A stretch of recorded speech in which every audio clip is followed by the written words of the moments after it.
Nearly all the great cosmologic myths forming the foundation of the various sacred books of the world are based upon the Atlantean mystery rituals.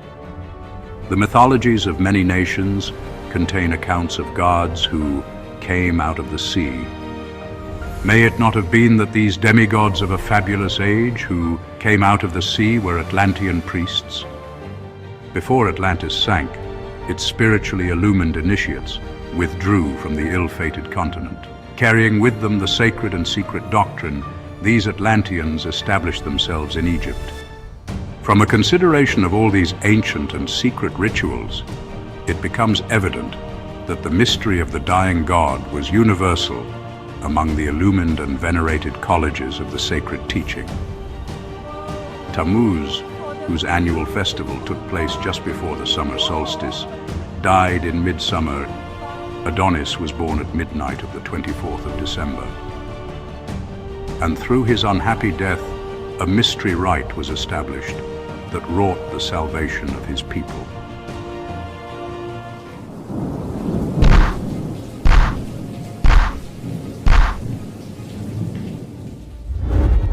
Thank you for joining Wars of the Roses. As we continue with Part 6, Atlantis and the Gods of Antiquity, from the Secret Teachings of All Ages by Manly Palmer Hall. Atlantis and the Gods of Antiquity. Atlantis is the subject of a short but important article appearing in the annual report of the Board of Regents of the Smithsonian Institution for the year ending June 30th, 1915. The author, Monsieur Pierre Termier, a member of the Academy of Sciences and Director of Service of the Geologic Chart of France, in 1912 delivered a lecture on the Atlantean hypothesis before the Institut Océanographique. It is the translated notes of this remarkable lecture that are published in the Smithsonian Report. After a long period of disdainful indifference, writes Monsieur Termier, observe how in the last few years science is returning to the study of Atlantis. How many naturalists, geologists, zoologists, or botanists are asking one another today whether Plato has not transmitted to us, with slight amplification, a page from the actual history of mankind. No affirmation is yet permissible, but it seems more and more evident that a vast region, continental or made up of great islands, has collapsed west of the Pillars of Hercules, otherwise called the Strait of Gibraltar, and that its collapse occurred in the not far distant past. In any event, the question of Atlantis is placed anew before men of science. And since I do not believe that it can ever be solved without the aid of oceanography, I have thought it natural to discuss it here, in this temple of maritime science, and to call to such a problem, long scorned but now being revived, the attention of oceanographers, as well as the attention of those who, though immersed in the tumult of cities, lend an ear to the distant murmur of the sea. In his lecture, Monsieur Termier presents geologic, geographic, and zoologic data in substantiation of the Atlantis theory.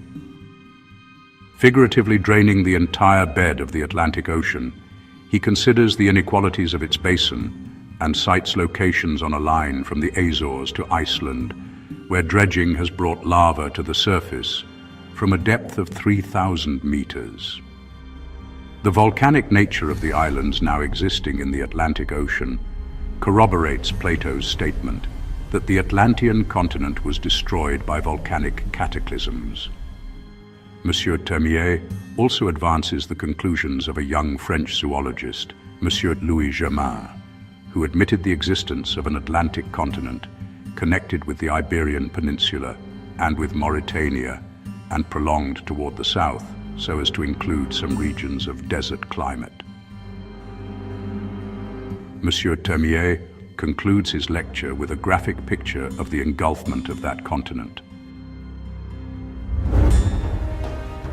The description of the Atlantean civilization given by Plato in the Critias may be summarized as follows. In the first ages, the gods divided the earth among themselves, proportioning it according to their respective dignities. Each became the peculiar deity of his own allotment, and established therein temples to himself, ordained a priestcraft, and instituted a system of sacrifice. To Poseidon was given the sea and the island continent of Atlantis. In the midst of the island was a mountain which was the dwelling place of three earth-born primitive human beings, Evenor, his wife Leucippe, and their only daughter Cleito. The maiden was very beautiful, and after the sudden death of her parents, she was wooed by Poseidon, who begat by her 5 pairs of male children. Poseidon apportioned his continent among these 10, and Atlas, the eldest, he made overlord of the other 9. Poseidon further called the country Atlantis, and the surrounding sea, the Atlantic, in honor of Atlas. Before the birth of his 10 sons, Poseidon divided the continent and the coastwise sea into concentric zones of land and water, which were as perfect as though turned upon a lathe. 2 zones of land and 3 of water surrounded the central island, which Poseidon caused to be irrigated with 2 springs of water, one warm and the other cold. The descendants of Atlas continued as rulers of Atlantis, and with wise government and industry elevated the country to a position of surpassing dignity.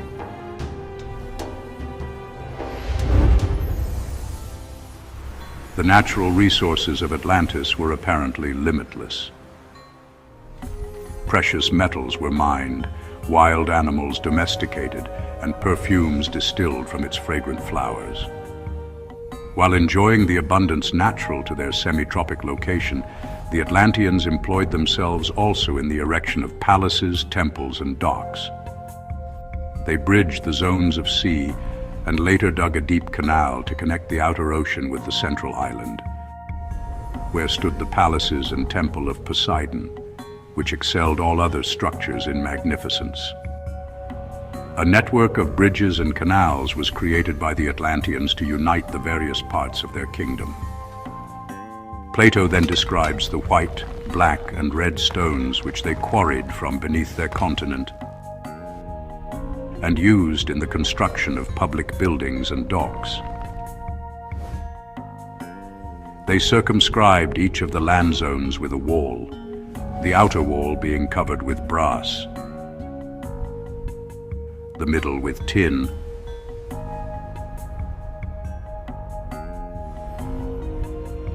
and the inner, which encompassed the citadel, with orichalcum.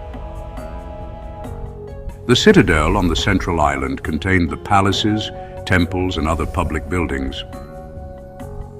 In its center, surrounded by a wall of gold, was a sanctuary dedicated to Cleito and Poseidon. Here the first 10 princes of the island were born, and here each year their descendants brought offerings. Poseidon's own temple, its exterior entirely covered with silver and its pinnacles with gold, also stood within the citadel. The interior of the temple was of ivory, gold, silver, and orichalcum, even to the pillars and floor.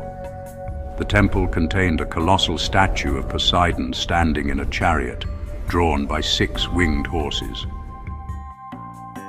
About him 100 Nereids riding on dolphins. Arranged outside the building were golden statues of the first 10 kings and their wives. In the groves and gardens were hot and cold springs. There were numerous temples to various deities, places of exercise for men and for beasts.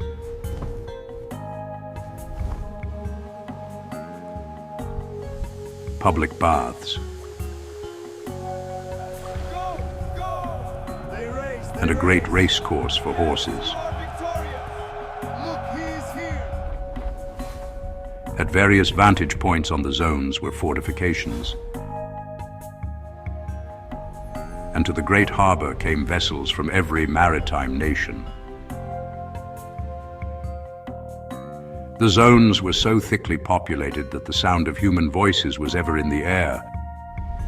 That part of Atlantis facing the sea was described as lofty and precipitous. But about the central city was a plain sheltered by mountains, renowned for their size, number, and beauty. The plain yielded 2 crops each year, in the winter being watered by rains and in the summer by immense irrigation canals, which were also used for transportation. The plain was divided into sections, and in time of war, each section supplied its quota of fighting men and chariots. The 10 governments differed from each other in details concerning military requirements. Each of the kings of Atlantis had complete control over his own kingdom, but their mutual relationships were governed by a code engraved by the first 10 kings on a column of orichalc standing in the temple of Poseidon. At alternate intervals of 5 and 6 years, a pilgrimage was made to this temple that equal honor might be conferred upon both the odd and the even numbers. Here, with appropriate sacrifice, each king renewed his oath of loyalty upon the sacred inscription. Here also the kings donned azure robes and sat in judgment. At daybreak, they wrote their sentences upon a golden tablet and deposited them with their robes as memorials. The chief laws of the Atlantean kings were that they should not take up arms against each other, and that they should come to the assistance of any of their number who was attacked. In matters of war and great moment, the final decision was in the hands of the direct descendants of the family of Atlas. No king had the power of life and death over his kinsmen without the assent of a majority of the 10. The scheme of the universe according to the Greeks and Romans. From Cartari's Immagini degli Dei degli Antichi. By ascending successively through the fiery sphere of Hades, the spheres of water, earth, and air, and the heavens of the moon, the plane of Mercury is reached.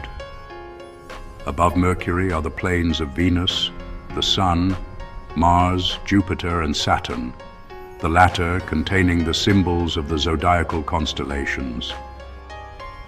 Above the arch of the heavens, Saturn is the dwelling place of the different powers controlling the universe.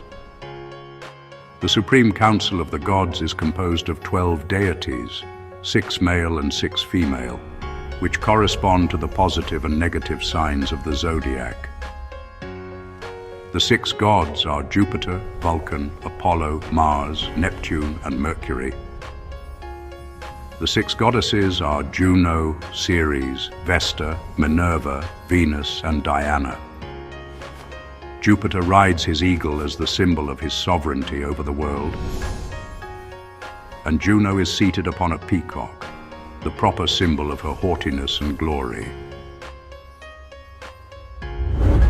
Plato concludes his description by declaring that it was this great empire which attacked the Hellenic states. This did not occur, however, until their power and glory had lured the Atlantean kings from the pathway of wisdom and virtue. Filled with false ambition, the rulers of Atlantis determined to conquer the entire world. Zeus, perceiving the wickedness of the Atlanteans, gathered the gods into his holy habitation and addressed them. Here Plato's narrative comes to an abrupt end, for the Critias was never finished. In the Timaeus is a further description of Atlantis, supposedly given to Solon by an Egyptian priest, and which concludes as follows. But afterwards there occurred violent earthquakes and floods, and in a single day and night of rain, all your warlike men in a body sank into the earth, and the island of Atlantis in like manner disappeared and was sunk beneath the sea. And that is the reason why the sea in those parts is impassable and impenetrable, because there is such a quantity of shallow mud in the way. And this was caused by the subsidence of the island. In the introduction to his translation of the Timaeus, Thomas Taylor quotes from a history of Ethiopia written by Marcellus, which contains the following reference to Atlantis. For they relate that in their time there were 7 islands in the Atlantic Sea sacred to Proserpine, and besides these 3 others of an immense magnitude,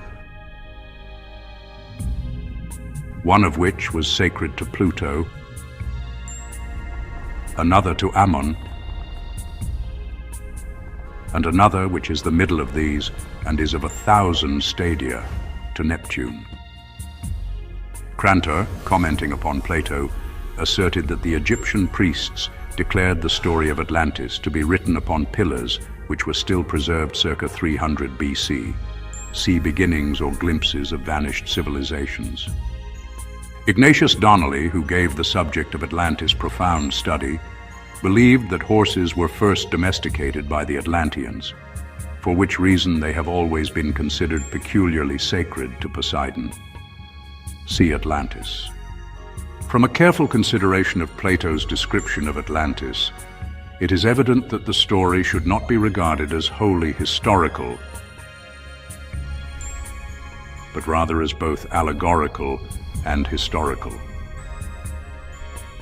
Origen, Porphyry, Proclus, Iamblichus, and Syrianus realized that the story concealed a profound philosophical mystery, but they disagreed as to the actual interpretation. Consult Theon of Smyrna for the Pythagorean doctrine of opposites.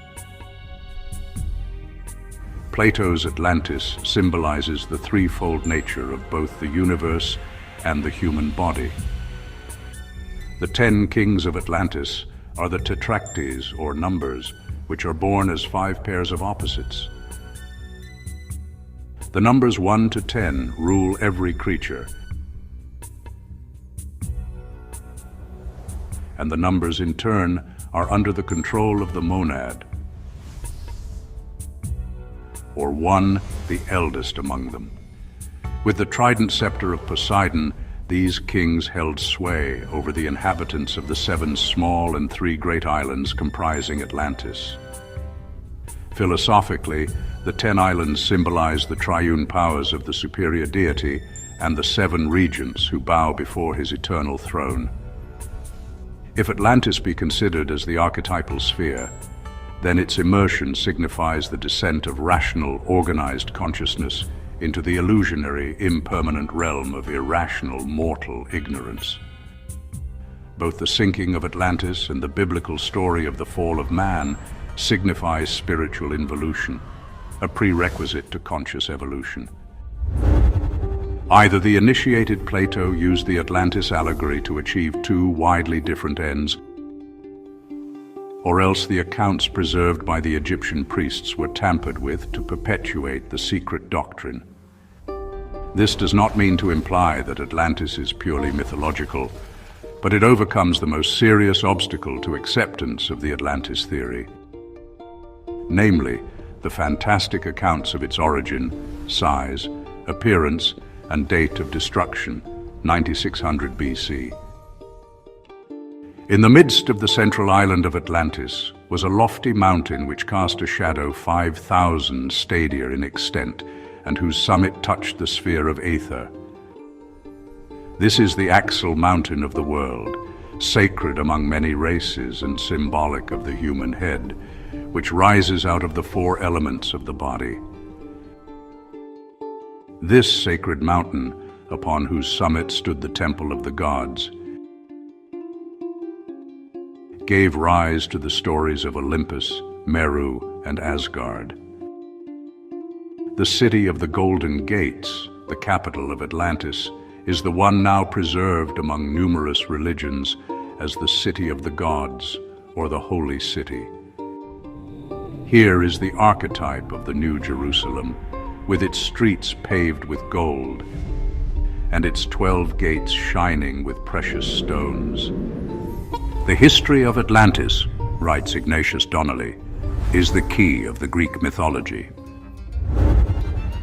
There can be no question that these gods of Greece were human beings. The tendency to attach divine attributes to great earthly rulers is one deeply implanted in human nature. See Atlantis. The same author sustains his views by noting that the deities of the Greek pantheon were not looked upon as creators of the universe, but rather as regents set over it by its more ancient original fabricators.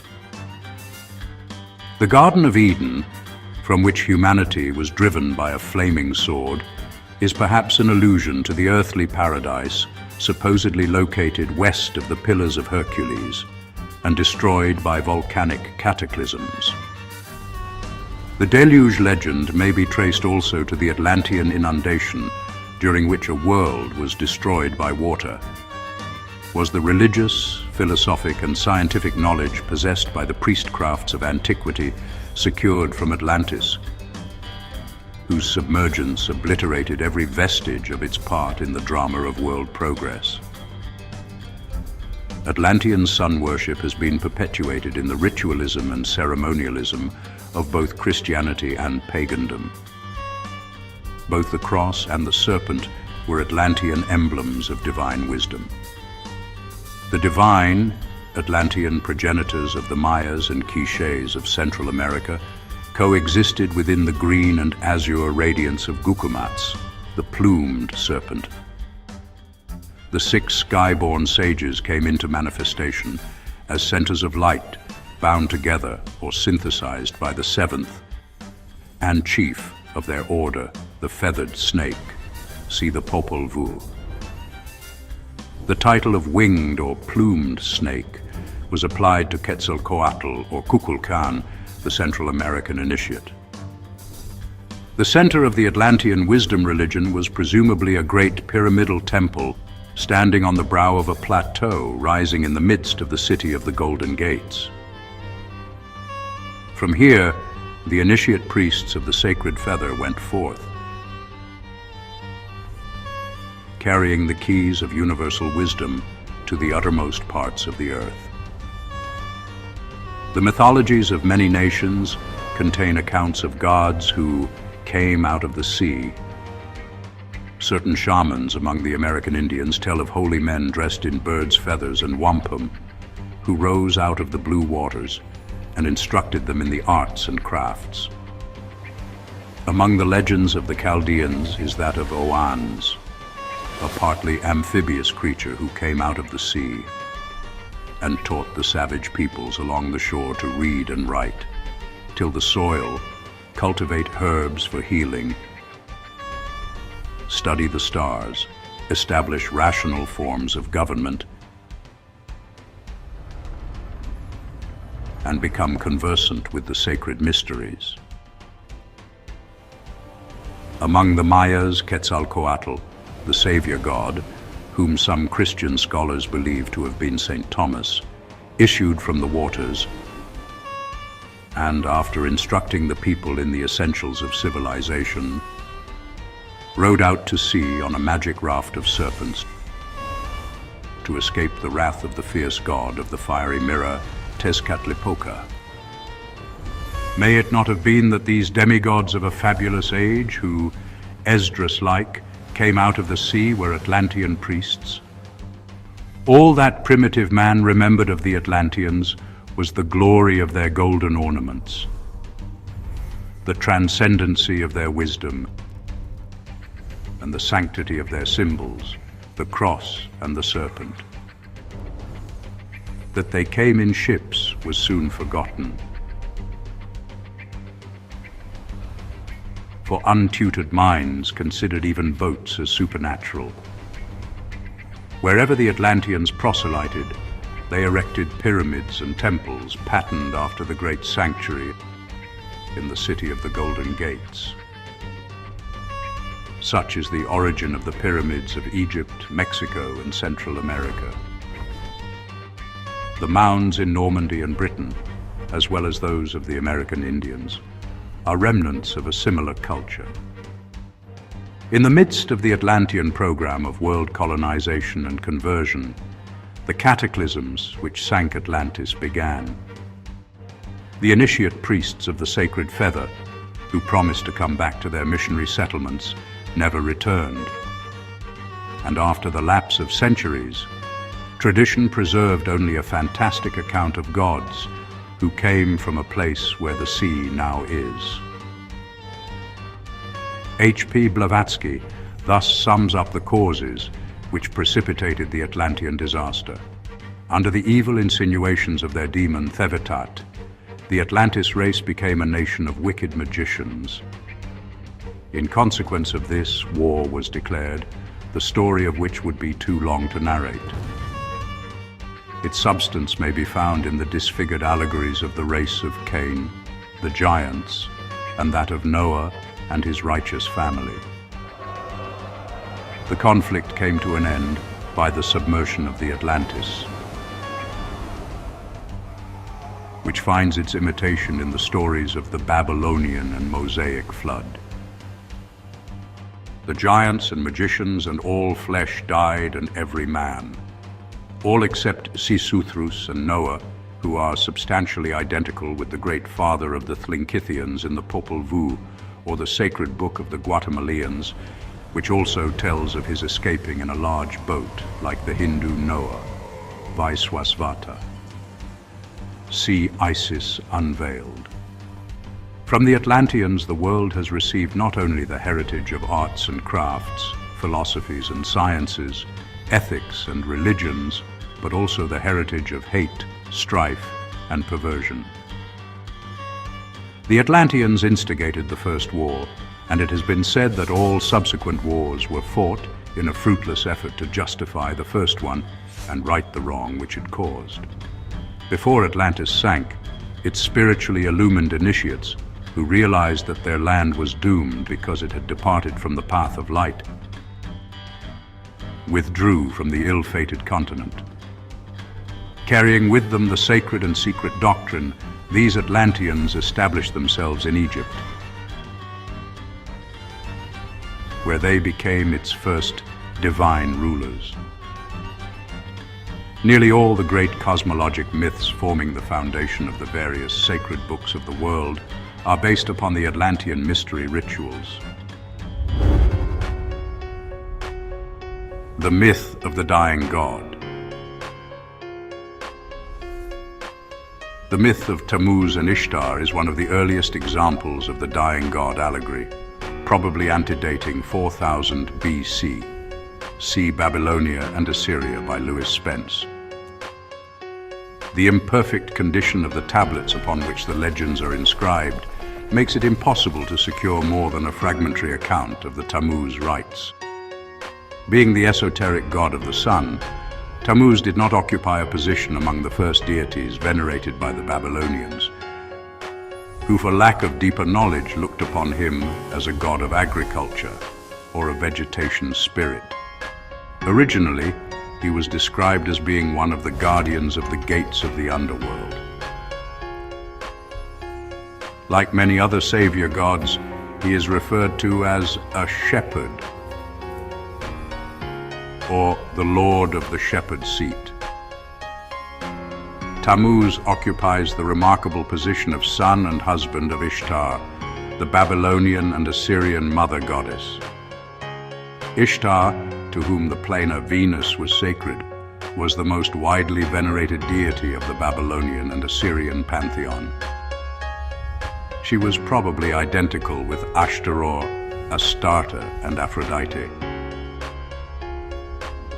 The story of her descent into the underworld in search presumably for the sacred elixir, which alone could restore Tammuz to life, is the key to the ritual of her mysteries. Tammuz, whose annual festival took place just before the summer solstice, died in midsummer in the ancient month which bore his name, and was mourned with elaborate ceremonies. The manner of his death is unknown, but some of the accusations made against Ishtar by Izdubar, Nimrod, would indicate that she, indirectly at least, had contributed to his demise. The resurrection of Tammuz was the occasion of great rejoicing, at which time he was hailed as a redeemer of his people. With outspread wings, Ishtar, the daughter of Sin, the moon, sweeps downward to the gates of death. The house of darkness, the dwelling of the god Irkalla, is described as the place of no return. It is without light. The nourishment of those who dwell therein is dust, and their food is mud. Over the bolts on the door of the house of Irkalla is scattered dust.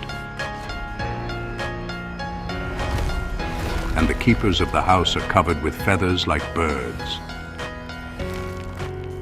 Ishtar demands that the keepers open the gates, declaring that if they do not, she will shatter the doorposts and strike the hinges and raise up dead devourers of the living.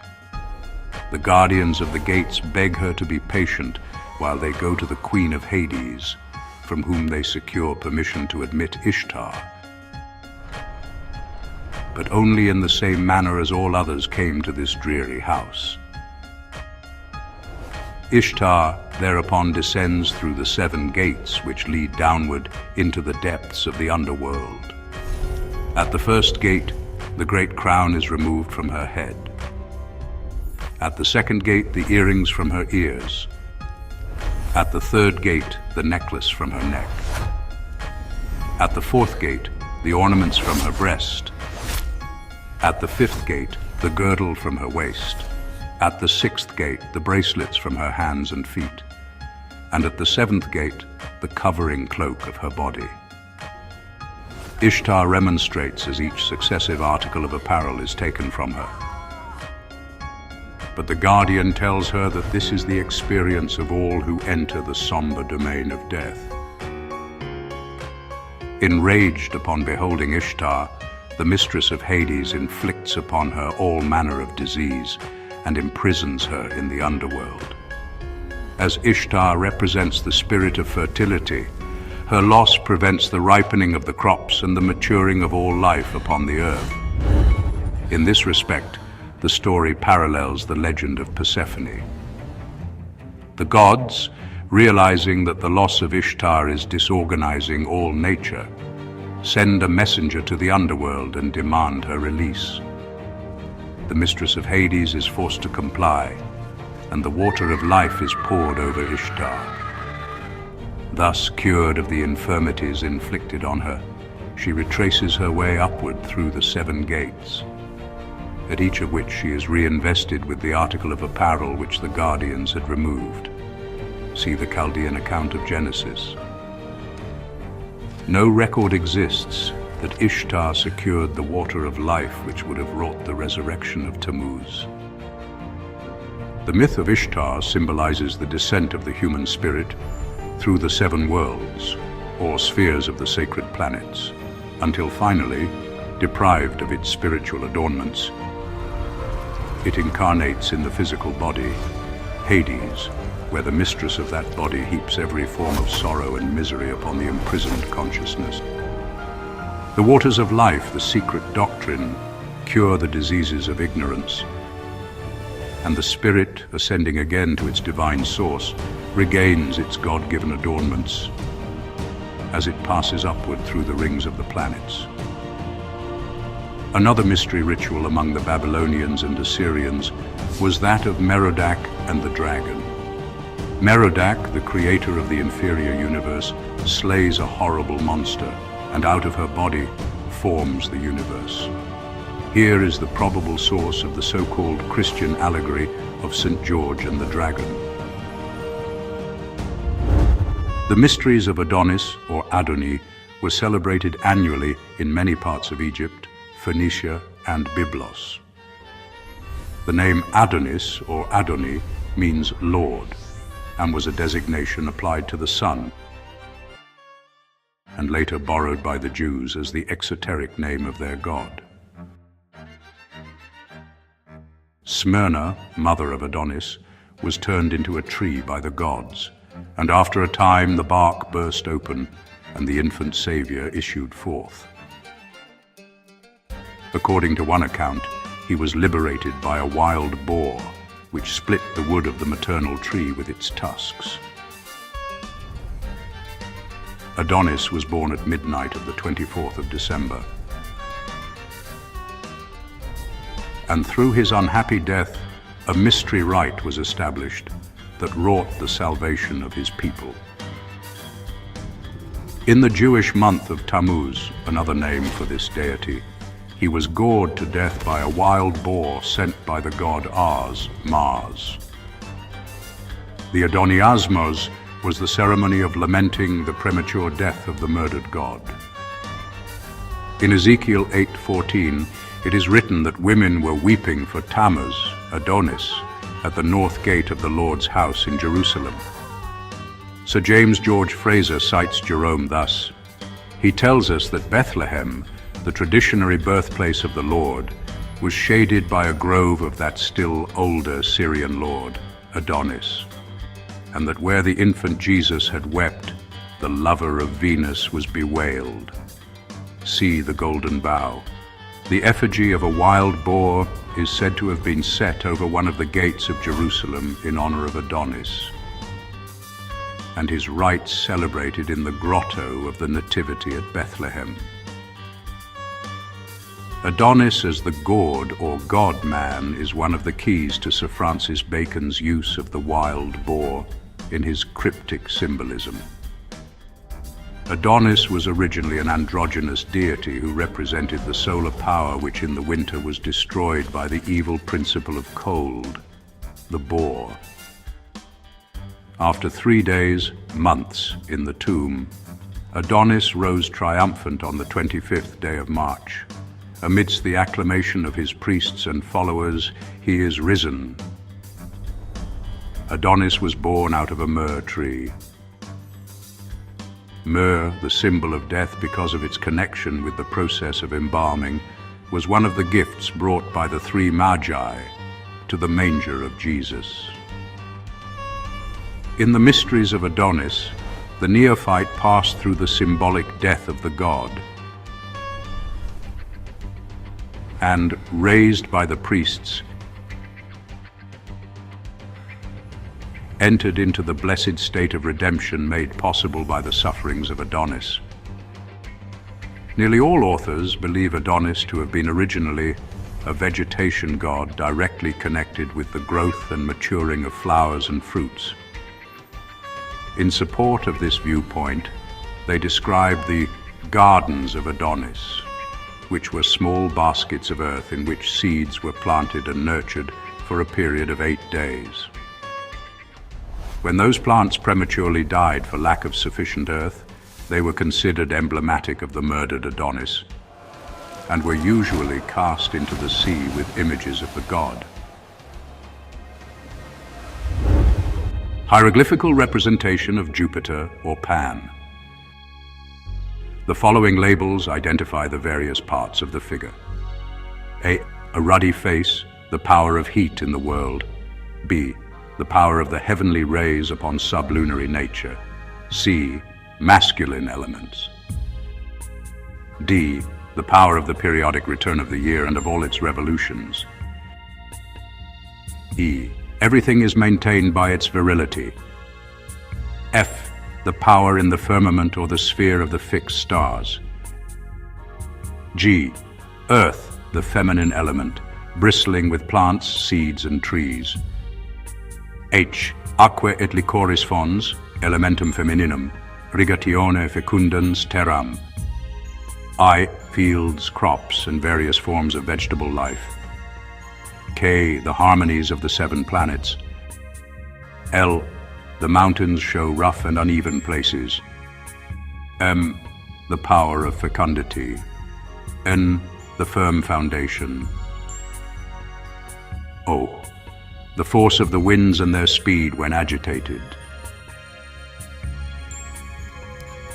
The great god Pan, from Kircher's Oedipus Aegyptiacus.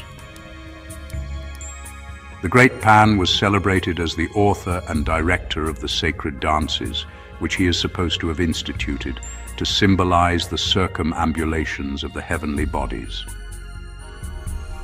Pan was a composite creature, the upper part, with the exception of his horns, being human, and the lower part in the form of a goat. Pan is the prototype of natural energy, and while undoubtedly a phallic deity, should not be confused with Priapus. The pipes of Pan signify the natural harmony of the spheres, and the god himself is a symbol of Saturn, because this planet is enthroned in Capricorn, whose emblem is a goat. The Egyptians were initiated into the mysteries of Pan, who was regarded as a phase of Jupiter, the demiurgus. Pan represented the impregnating power of the sun and was the chief of a horde of rustic deities and satyrs. He also signified the controlling spirit of the lower worlds. The Christians fabricated a story to the effect that at the time of the birth of Christ, the oracles were silenced after giving utterance to one last cry, "Great Pan is dead."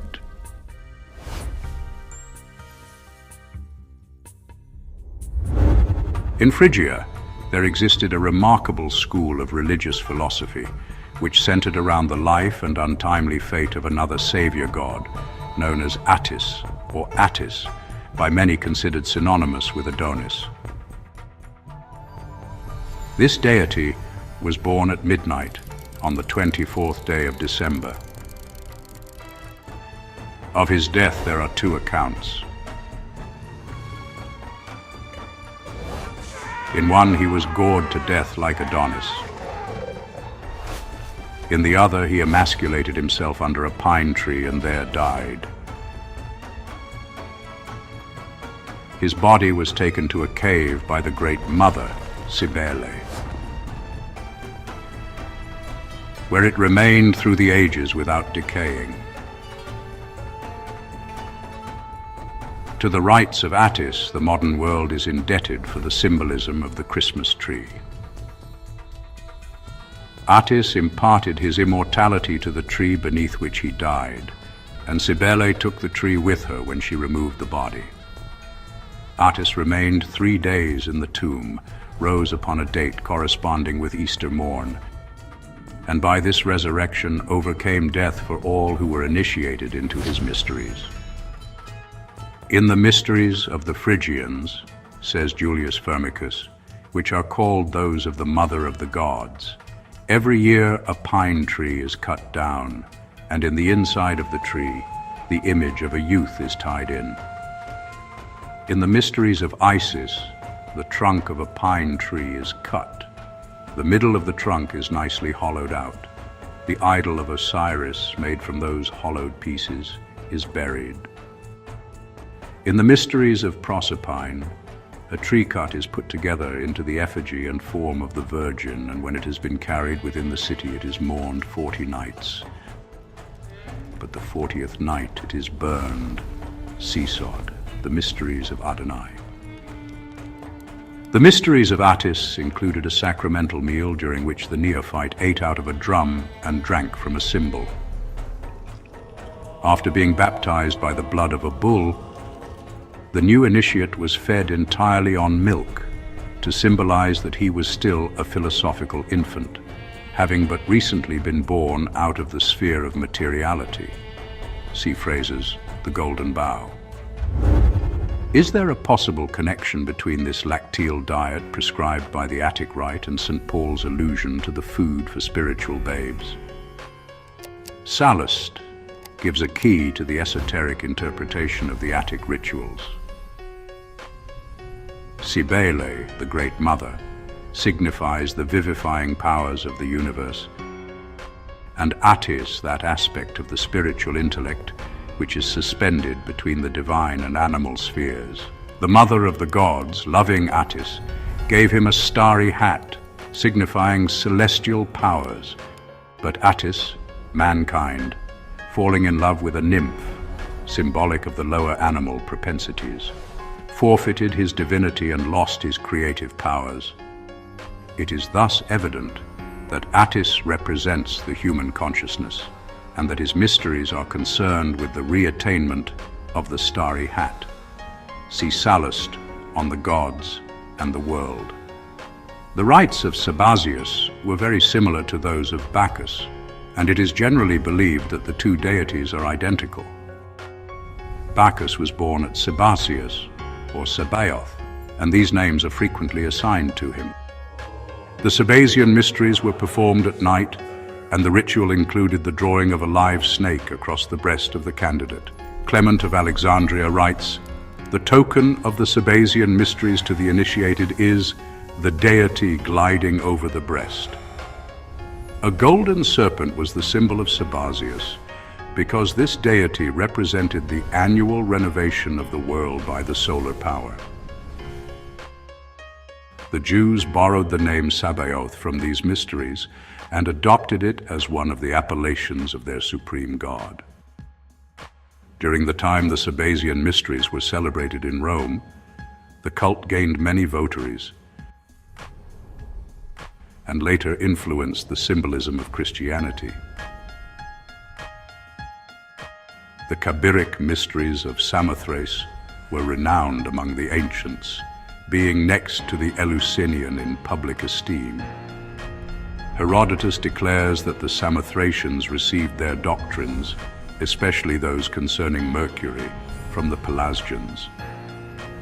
Little is known concerning the Cabiric rituals, for they were enshrouded in the profoundest secrecy. Some regard the Cabiri as 7 in number and refer to them as the 7 spirits of fire before the throne of Saturn. Others believe the Cabiri to be the 7 sacred wanderers, later called the planets.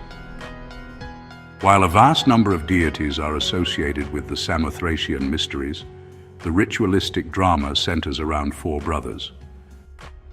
The first 3, Asieros, Achiochersus, and Achiochersa, attack and murder the 4th, Kashmala, or Cadmilus.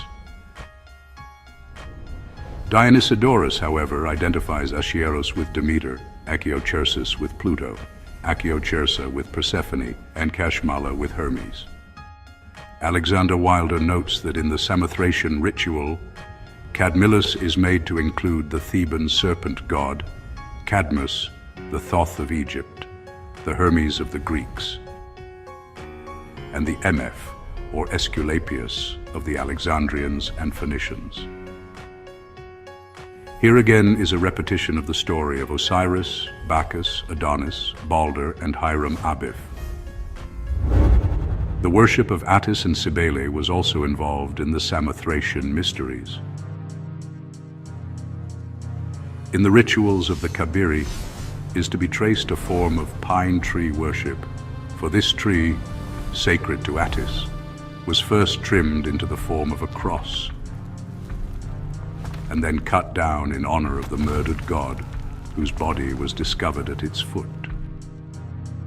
If you wish to inspect the orgies of the Corybantes, writes Clement, then know that, having killed their 3rd brother, they covered the head of the dead body with a purple cloth, crowned it, and carrying it on the point of a spear, buried it under the roots of Olympus. These mysteries are, in short, murders and funerals. This ante-Nicene father, in his efforts to defame the pagan rites, apparently ignores the fact that, like the Cabirian martyr, Jesus Christ was foully betrayed, tortured, and finally murdered. And the priests of these rites, who are called kings of the sacred rites by those whose business it is to name them, give additional strangeness to the tragic occurrence by forbidding parsley with the roots from being placed on the table, for they think that parsley grew from the corybantic blood that flowed forth. Just as the women, in celebrating the Thixmophoria, abstain from eating the seeds of the pomegranate which have fallen on the ground, from the idea that pomegranates sprang from the drops of the blood of Dionysus. Those corybantes also they call Cabiric, and the ceremony itself they announce as the Cabiric mystery. The mysteries of the Cabiri were divided into 3 degrees, the first of which celebrated the death of Kashmala at the hands of his 3 brothers. The second, the discovery of his mutilated body, the parts of which had been found and gathered after much labor. And the third, accompanied by great rejoicing and happiness, his resurrection and the consequent salvation of the world. The temple of the Cabiri at Samothrace contained a number of curious divinities, many of them misshapen creatures representing the elemental powers of nature, possibly the Bacchic Titans. Children were initiated into the Cabirian cult with the same dignity as adults, and criminals who reached the sanctuary were safe from pursuit. The Samothracian rites were particularly concerned with navigation, the Dioscuri, Castor and Pollux, or the gods of navigation, being among those propitiated by members of that cult.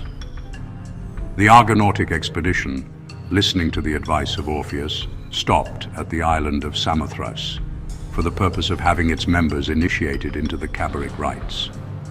Herodotus relates that when Cambyses entered the temple of the Cabiri, he was unable to restrain his mirth at seeing before him the figure of a man standing upright and, facing the man, the figure of a woman standing on her head.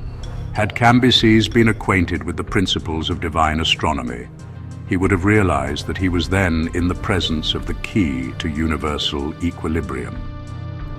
"I ask," says Voltaire, "who were these hierophants, these sacred Freemasons, who celebrated their ancient mysteries of Samothracia, and whence came they and their gods Cabiri?" See Mackey's Encyclopedia of Freemasonry. Clement speaks of the mysteries of the Cabiri as the sacred mystery of a brother slain by his brethren. And the Cabiric death was one of the secret symbols of antiquity. Thus, the allegory of the self murdered by the not-self is perpetuated through the religious mysticism of all peoples. The philosophic death and the philosophic resurrection are the lesser and the greater mysteries, respectively.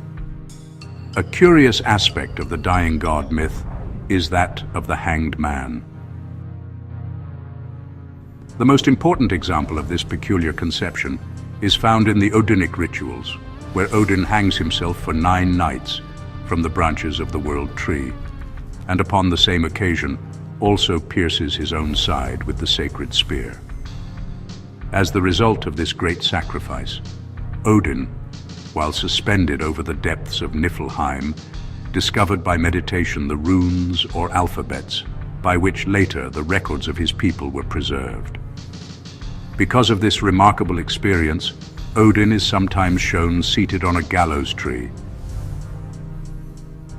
and he became the patron deity of all who died by the noose. Esoterically, the hanged man is the human spirit which is suspended from heaven by a single thread. Wisdom, not death, is the reward for this voluntary sacrifice during which the human soul, suspended above the world of illusion and meditating upon its unreality, is rewarded by the achievement of self-realization. From a consideration of all these ancient and secret rituals, it becomes evident that the mystery of the dying god was universal among the illumined and venerated colleges of the sacred teaching.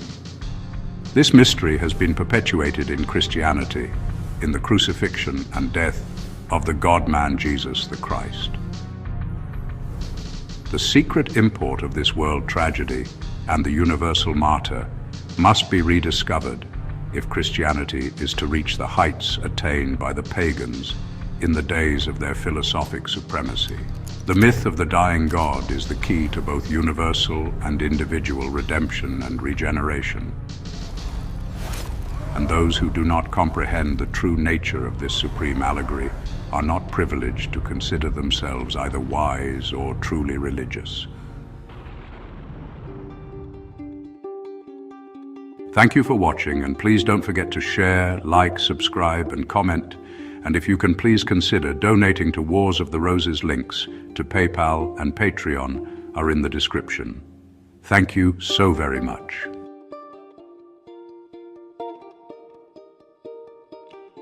Hermes standing upon the back of Typhon. Hermes, as the personification of universal wisdom, is here depicted with his foot upon the back of Typhon, the vanquished dragon of ignorance and perversion. To the Egyptian initiates, Typhon, the devourer of souls, signified the lower world which swallows up the spiritual nature of the individual, who, being imperfect, is forced to descend from the higher spheres and be reborn into the physical universe. To be swallowed by Typhon therefore signifies the process of rebirth, from which man can only release himself by vanquishing his mortal adversary. In one hand, Hermes carries the caduceus, a winged rod with two fighting serpents entwined about it. In the other, the immortal emerald, upon whose surface was inscribed in raised letters the sum of philosophy. The figure wears the ancient Egyptian Masonic apron according to the pattern discovered by Belzoni, the eminent Egyptologist. The two small circles contain the forms and symbols most closely associated with Hermes. In the upper circle is the ibis, whose curious characteristics have caused it to be particularly associated with the medical art. In the initiation ceremonies, the Egyptian priests wore masks in the form of the ibis head, to signify that they represented the attributes of Thoth, or Hermes. The lower circle contains the dog, an animal always associated with Hermes because of its intelligence and devotion. Upon the forehead of Hermes appears the uraeus, the secret symbol of the constellation of Scorpio, which represents the regeneration of the same power that in the form of a dragon lies helpless under his foot. The scarab over the heart of Hermes represents the presence of the spiritual and regenerative light within his own soul. The collar typifies by its circles the orbits of the heavenly bodies. The 3 points of the tail of Typhon, which end in arrows, indicate the 3 destructive expressions of universal energy: mental, moral, and physical perversion. The entire diagram signifies mastery through the regeneration of the body, the illumination of the mind, and the transmutation of the emotions.